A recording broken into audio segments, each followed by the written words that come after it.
Hi, everybody. I hope you're having a wonderful day. It's already been one of those days for us because we're a week out from school starting. There's always a tinge of anxiety in the air because we're about to enter that busy time of life. It's a very busy season for us once school starts for a multitude of reasons. But we also got like some repair people coming to the house today. My husband's already in meetings for football. It's so hot outside. I don't want to do anything. And so, and I think the dogs are sensing that things are a little off. And so if you hear them whining or, just wanting to be part of the video today, that's why. And just know that if you're kind of experiencing that same fun in your house, you're not alone. I am sending you virtual hugs and virtual high fives, and we will get through it together. Give yourself grace. Take it day by day. Take it minute by minute as we get ready to get into the busy season. And you're going to do just fine. At least that's what I'm telling myself and I'm telling you. All right, let's jump into off script because you all had, again, amazing questions this week. I want to tackle one where I've actually gotten a lot of comments related to this as well. So Arlene asks, how do you turn off your emotions, opinions when reporting on stories that impact kids negatively? And I've gotten a lot of comments over the years where people either appreciate my delivery style, we'll call it that, which I hate to call it a style because it's just me being me. And then others who are like, get her off TV. She's horrible. And that's fine. You have options. You can turn a different channel. But to answer your question, Arlene, and anybody else, I don't turn off my emotions sometimes when we're in newscasts because there are just some universal truths in life where there's no two-siding it. Sorry. Hurting kids, no two-siding it. Hurting anybody. There's no, how do you balance that? Talking about issues that continue to not have solutions and impact our state negatively, you're allowed to be frustrated about that. And I am, because you are. Because here's the thing.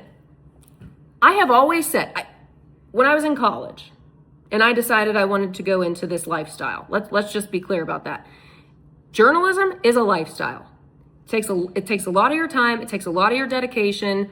And I could talk about this all day. I get pretty fired up about it because I love my job and I love my career and I think it's so important and I'm passionate about it. So I apologize if I get a little fiery. But I always said, I am going to be a journalist who is always a human first. Because I think sometimes with that constant strive to be unbiased and not seem like you have an opinion, you lose that human connection.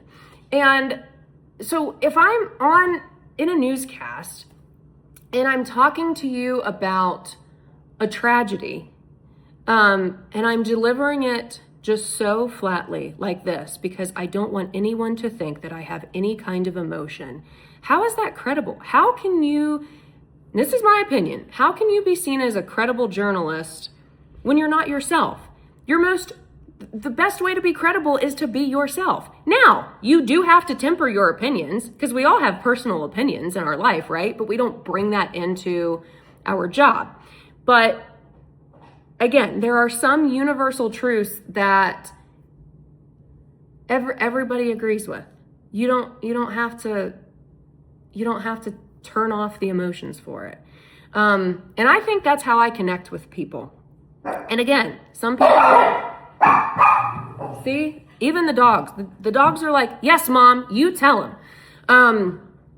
But again, personal preferences for folks. If you want other options, you have those other options. And those are still amazing journalists. We just don't have the same way of looking at things. And that's fine. I appreciate my managers. They let us be humans. And we understand the heavy responsibility of that. I can be emotional and honest about a problem and then tell you, here's the problem. Here are the two ways that our lawmakers want to solve it. Option A, option B. You're not going to know which one I agree with. I give that to you so that you can take that home and decide, I like option A. I like option B. I want to do whatever I can to make sure that we pursue option A or option B. That's the difference. I hope that makes sense. But I'm always going to be that way. Again, appreciate that my bosses let me be that way. I'm never going to work in a newsroom where I have to turn me off, if that makes sense. Because at the end of the day, I've chosen to live here. I've chosen to work here. I've chosen to raise a family here. The things that you love about New Mexico, that they're the reasons you've decided to stay and make a life here. Those are the reasons we've decided to stay and make a life here. The things that you see that just tick you off, I promise you we see them too, and it makes us mad. And we want things to get better. My husband always says, like, this state has and I agree with him, this state has so much potential. We've lived in 6 different states. And this one, our state in New Mexico has so much unique potential, and we're tapping into it, but please don't take the frustration on things that hold us back for being negative. That's never what it is. It's like when you see your kid and you're watching them and you're like, if you would just read more every night, you could be such a great reader.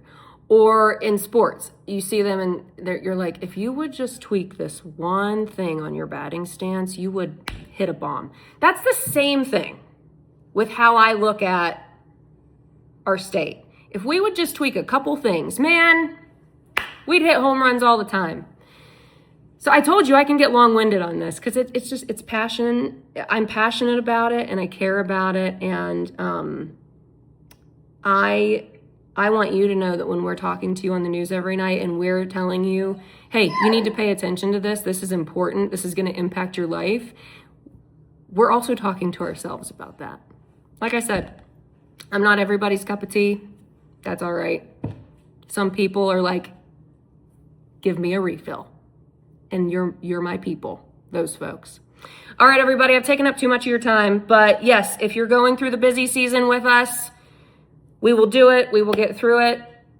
Appreciate you all. Have a great one. And we'll see you when we see you. Bye.